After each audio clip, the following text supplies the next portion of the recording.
আসসালামু আলাইকুম ভিউয়ার্স, আজকে আমি একটি ছোট্ট দরুদ বলবো যা ৮০ বছরের গুনাহকেও মাফ হয়ে যাবে। ৮০ বছরের গুনাহ হয়ে থাকলেও সেটি মাফ হয়ে যাবে।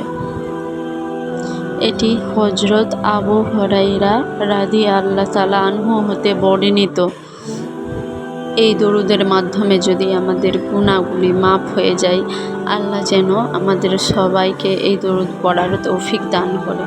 অনেকে যারা বয়স্ক আছে, দাদা দাদি আরও নানা নানি বয়স্ক, তাদেরকে এই দরুদ আমরা পড়তে সাহায্য করব। তাদের যদি গুনাহগুলি মাফ হয়ে যায় শেষ বয়সে, তার জন্য আমরা প্রত্যেকেই চেষ্টা করব। দরুদটি হলো, তো আমি এখন দরুদটি বলছি। আল্লাহুম্মা সাল্লি আলা মুহাম্মাদিন নাবিউল উম্মি ওয়ালা আলি ওয়াসাল্লিম তাসলিমা।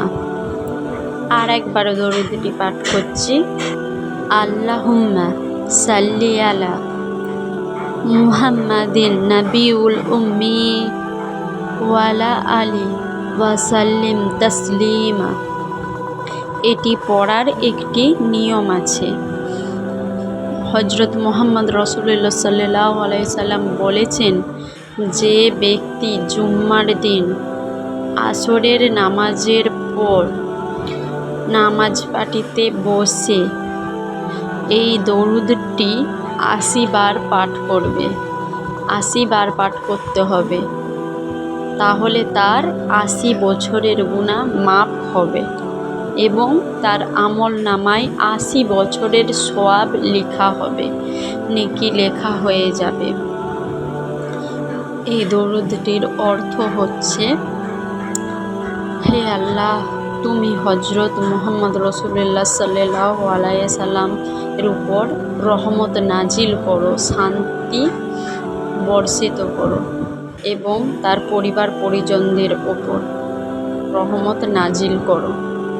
এই ছোট্ট দরুদটি পাঠ করে যদি আমাদের প্রত্যেকের গুনাহ মাফ হয়ে যায়, তাহলে আমরা প্রত্যেকে চেষ্টা করব এটা পড়ার। এইটা পড়া সেরকম কোনো কষ্টের নয়, ছোট্ট দরুদ আসরের নামাজের পর পাঠ করলেই হবে। আমরা রাসূলুল্লাহ সাল্লাল্লাহু আলাইহি সাল্লামের উম্মত। এখন আমরা পদে পদে গুনাহ করছি, প্রত্যেকটা পদক্ষেপে গুনার কাজ করছি। যেরকম গুনার কাজ করছি সেরকম আল্লাহ তাআলা আমাদের গুনাহ মাফের রাস্তা কিন্তু অতি সহজ করে দিয়েছে, খুবই সহজ ও সুন্দর করে দিয়েছে। কত সহজে কত আমল করা যায়, হ্যাঁ, অল্প সময়ের মধ্যে কত সময় কত দিকে ব্যয় করছি, নানানভাবে নানান রকম করে। অল্প একটু সময় বের করে আমরা যদি নিজেরাই পড়ি, কিন্তু আমাদের আমলনামায় এত নেকি লেখা হবে, সেখানে সারা জীবনের ঘরের জন্য। আমরা গুনাহ যেভাবে করছি, তেমনি আল্লাহ আমাদের নেকিগুলো কিন্তু পাতা ছড়ার মতন সহজ করে দিয়েছে। আমরা এই দুনিয়ার জন্য কত কষ্ট করে, কত কঠোর পরিশ্রম করে কাজ করছি রোজগার করার জন্য, ভালো থাকার জন্য, আর সেখানে আল্লাহ আমাদের ভালো থাকার জন্য কত সহজ করে দিয়েছে। মাত্র কিছু আমল, অল্প কিছু আমল করতে হবে, আর কিছু নেই। সেরকম পরিশ্রম করতে হয়নি। এই দুনিয়ায় থাকার জন্য কতই না পরিশ্রম করতে হয়। আজকের মতো আল্লাহ।